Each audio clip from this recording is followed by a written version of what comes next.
apesar dos Estados Unidos não importar muito, assim, em comparação com todas as importações dos Estados Unidos, a gente é pequeno, a gente exporta para eles uns itens que são os americanos estão acostumados já, tipo café e laranja. Exato. Né? Que são coisas assim, porra, café e laranja. O que os caras tomam no café da manhã?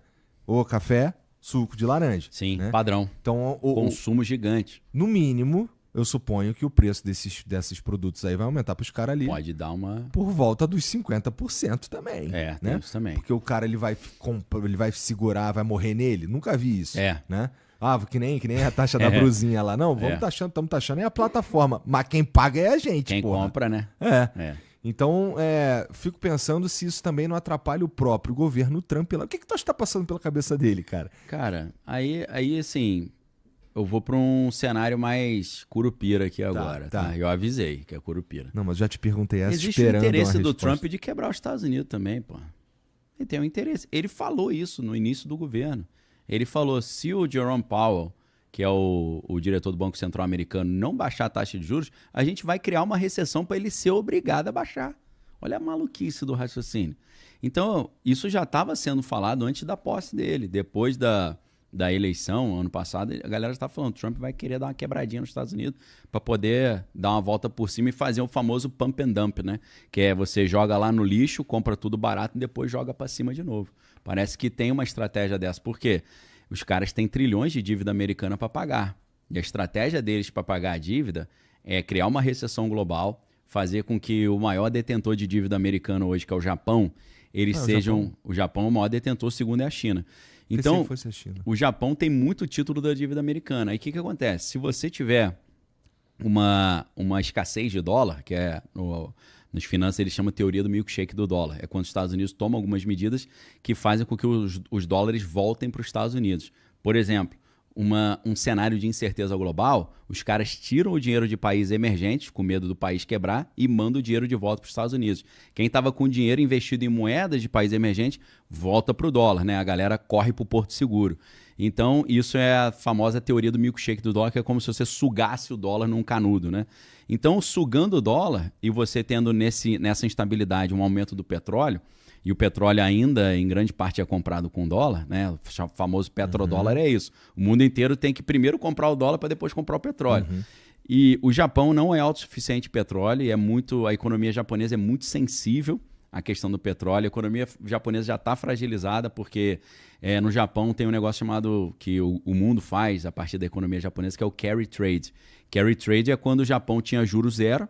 Aí o que o malandro fazia? Pegava dinheiro emprestado. O cara pegava $1 milhão lá, ia devolver depois de 10 anos o mesmo $1 milhão, só que ele pegava $1 milhão e aplicava em países emergentes que estava dando 15% de juros. Pô. O Brasil está com 10,5%, está com 15%, não, agora é 10%, né, se não estou enganado. Então, só que isso só dá certo quando os juros ficam baixos no Japão. Se você pega uma fortuna no Japão achando que vai devolver igual e ele sobe os juros, aí essa carta, essa House of Cards aí desmorona, essa casa das cartas aí vem baixo. O Japão está começando a subir juros, meu irmão. Isso já gera uma maluquice nesse sistema financeiro, porque tem trilhões de dólares envolvidos nesse carry trade. Mas se o petróleo sobe, aí o que o Japão vai fazer? Cara, vai ter que caçar mais dólar para comprar mais petróleo para pagar mais caro. E se não tiver dólar, meu irmão? Se os Estados Unidos tiverem chupado o dólar todo, eles vão ter que vender os títulos da dívida para transformar em dólar para poder comprar petróleo. Então, é uma estratégia maquiavélica de quebrar o mundo, mas fazer com que os Estados Unidos consigam reaver ou retomar o controle sobre a sua própria dívida. E aí, depois disso tudo numa crise, sempre quando no movimento do mercado tem uma crise, baixa a taxa de juros para aquecer a economia. Então teria um contexto favorável para baixar os juros, a dívida americana ia ficar muito mais barata, eles iam pagar mais barato e assumir o controle da sua própria dívida. Então quebrar propositalmente o mundo é uma coisa insana, mas isso tem sido falado ipsis literis pelo Trump desde o início do governo. É porque não circula muito esse tipo de ideia, porque é contraintuitivo. Você fala, não, ele quer que os Estados Unidos seja próspero, não ele quebre. Mas tem um interesse de dar uma quebrada para, no final das contas, o mundo quebra, o dólar vai lá em cima, o dólar fica super valorizado, eles imprimem uma tonelada de dinheiro de novo para pagar a dívida, e aí conseguem pagar a dívida enquanto o mundo passa o sufoco e os Estados Unidos se recuperam mais rápido e vão virar os donos do planeta Terra, continuando nessa ideia dos Estados Unidos ser uma potência unipolar global. E nessa ideia também, por isso que ele gosta ou não gosta muito da ideia do quando a gente começa a falar em fazer trocas usando outras moedas, né? Nunca nenhum presidente gostou de... E várias guerras começaram por causa disso. Isso se você quer arrumar encrenca com os Estados Unidos, fala que tu não vai usar mais o dólar, meu irmão. E é o que está sendo falado, né? Os BRICS, a proposta é isso, né? BRICS é o grupo dos países emergentes que não quer um mundo unipolar comandado única e exclusivamente pelos Estados Unidos, eles querem um mundo multipolar com várias zonas ali, né, de potências regionais governando simultaneamente. Mas não é também a China querendo, de certa... Porque assim, do BRICS inteiro, que tem país pra cacete agora tem 10 aí, vai entrar mais gente. Vai entrar mais gente. Do BRICS inteiro aí, quem é potência pra valer é a China. A Rússia com potência bélica, mas tá enrolada com a guerra tá lá na Ucrânia. tá lá com... A Índia tem a sua expressão também, né? Mas a China é um outro patamar. A China é o grande oponente agora. Até do ponto de vista cultural, é o arqui-inimigo. A China tem milhares de anos de sociedade, né? É um país que funciona meio que, se depender, não sei, posso estar falando merda aqui, mas parece que se você tem um negócio e ele dá certo na China, você nem precisa que dê certo em outro lugar mesmo, não. Né? Você já tem 1,5 bilhão de clientes pois ali, né? Se estiver rodando lá, tá legal. Então, o BRICS, ele é meio que um... não sei também, mas assim, aparenta que a China é quem manda, só que meio que dá as sombras, de certa forma, também. No BRICS, assim, nas malandragens. Os caras contratam uns capanga para fazer o serviço. Estão jogando um jogo ali, né? Então, as decisões que são tomadas no BRICS ali, por mais que a gente... Isso aqui é total especulativo também. Tá. Suponho que, assim, é a China que toma, na verdade, as decisões ali no fim das contas. Deve ter um peso enorme, né? Porque é o maior de todos. Sim, com certeza. Ali. E aí... Então, uma guerra americana contra o BRICS é quase que uma guerra direta contra a China. É uma antecipação dessa guerra. Na verdade, tudo isso que tem acontecido nas últimas décadas já é uma preparação para isso.